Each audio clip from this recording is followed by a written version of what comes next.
శ్రీగురుభ్యో నమః. శ్రీ మహాగణాధిపతయే నమః. శ్రీ సరస్వత్యై నమః. భక్తులారా, వాల్మీకి మహర్షి రచించిన శ్రీమద్ రామాయణం యథాతథంగా చెప్పుకున్నాం. ప్రతి శ్లోకం దాని అర్థం. ఇందులో భాగంగా నిన్నటి వరకు బాల అయోధ్య అరణ్య కిష్కింధ సుందర యుద్ధకాండలు పూర్తి చేసి ఉత్తరకాండలో 22 సర్గలు పూర్తి చేసి 23వ సర్గలో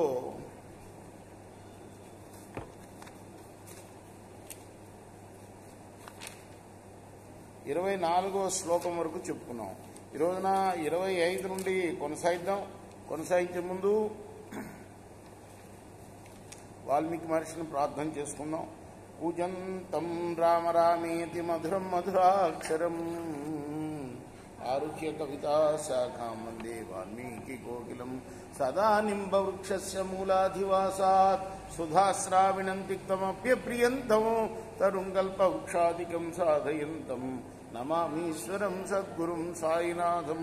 తతో ధారాశతాకీర్ణం శరదాభ్రనిభం తదా నిత్య ప్రహృష్టం దదృశో వరుణస్య గృహోత్తమం. ఆ తర్వాత అనేక జలధారలతో వ్యాప్తమైన నిత్యానందంతో కూడిన శరత్కాల మేఘం వంటి వరుణుడి యొక్క శ్రేష్టమైన గృహాన్ని చూచాడు రావణాసురుడు.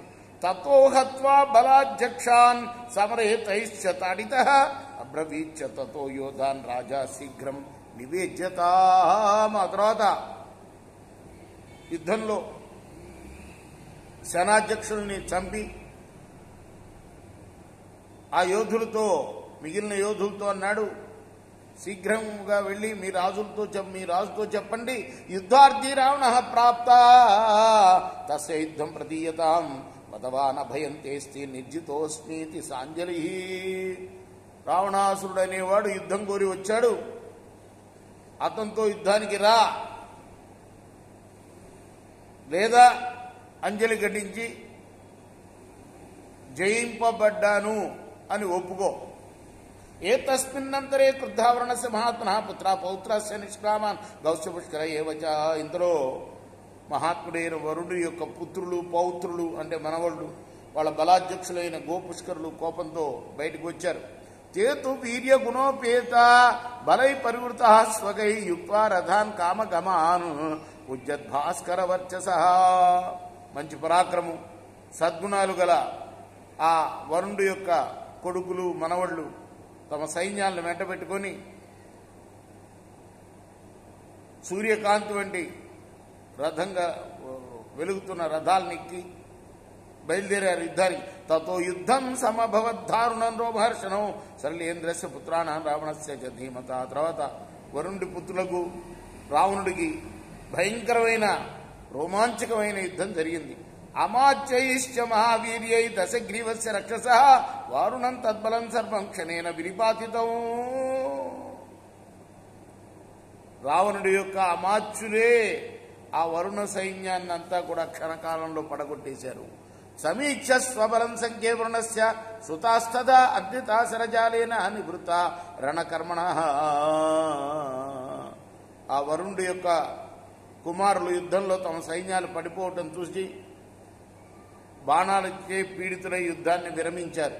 మహీతిలకతాశ్చేతు రావణం దృశ్య పుష్పకే ఆకాశమాసు విభిషో చందనై శీఘ్రగామి. వరుణపుత్రులు పుష్పకంలో ఉన్న రావణాసురుని చూసి ఆ తర్వాత వాళ్ళు రథాలతో ఆకాశంలోకి వెళ్ళిపోయారు, అంటే పారిపోయినట్లు లెక్క అన్నమాట. మహదాసి తస్తేజాం తుల్యం స్థానమవాప్య తత్ ఆకాశే ధ్వంద్మూలం దేవదానవయోరివా. అయితే మళ్ళీ వాళ్ళు కనపడకుండా ఆకాశంలో వ్యాకులమైన యుద్ధం చేశారు రావణాసురుడితో, కనపడకుండా పోయిన వాళ్ళు. తతస్థే రావణ యుద్ధే శరై పావక సన్నిభై విముఖీకృత్య సంహృష్ట వినేతుర్విధాన్ రవాన్. అగ్ని వంటి బాణాల చేత రావణుడిని యుద్ధ విముఖుణ్ణి చేసి సంతోషిస్తూ అనేక విధాల శబ్దాలతో అరిచారు వాళ్ళు. తతో మహోదర కృతో రాజానవీక్ష దర్శితము చక్వా మృత్యుభయం వీరయుద్ధాకాంక్షేప్యలోకేత్. అప్పుడు వీరుడైన మహోదరుడు తమ రాజు పరాభవం చెందడం చూచి కోపించి ముత్యప్రాయాన్ని విడిచి యుద్ధాన్ని చేయగోరుతూ ఇట్లా అన్నాడు. తేనతే వారుణ యుద్ధే కామగా పవనోపమా మహోదరేణ కదయా హతావై ప్రయూక్షితిం. యుద్ధంలో వాయులాగా స్వేచ్ఛగా సంచరింపదగిన ఆ వరుణపుత్రులను మహోదరుడు గదతో కొట్టగా వారు నేల మీదకి వెళ్ళారు. తేషాం వరుణ సూనూనాం హత్వాయోధాన్ హయాంశతాన్ ముమూచాసు మహానాదం విరదాన్ ప్రేక్షతాన్ స్థితాన్. మహోదరుడు వరుణపుత్రుల యోధుల్ని గుర్రాల్ని చంపేసి రథాలు లేక నేల మీద నిలిచిన వాళ్ళని చూచి పెద్దగా అరిచాడు. చేతు తేషాం రథా సహరా సారథి నిర్వరై మహోదరేణ నిహతాపిత్త పృథ్వీతలే. మహోదరుడు కొట్టివేయగా అశ్వాలతో శ్రేష్ఠులైన సారథులతో సహా ఆ వర్ణపుత్రుల రథాలన్నీ కూడాను పగిలిపోయినాయి.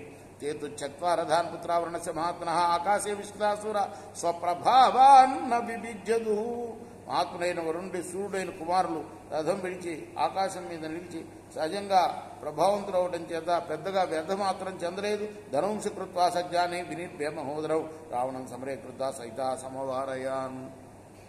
ధనస్సులు సిద్ధం చేసుకున్నారు. మహోదరుణ్ణి భేదించి కోపించి అందరూ కలిసి రావణుని చుట్టుముట్టారు. రేపు మనం 42వ శ్లోకం నుండి కొనసాగిద్దాం. కృష్ణార్పణమస్తు. సాయి కృష్ణార్పణమస్తు.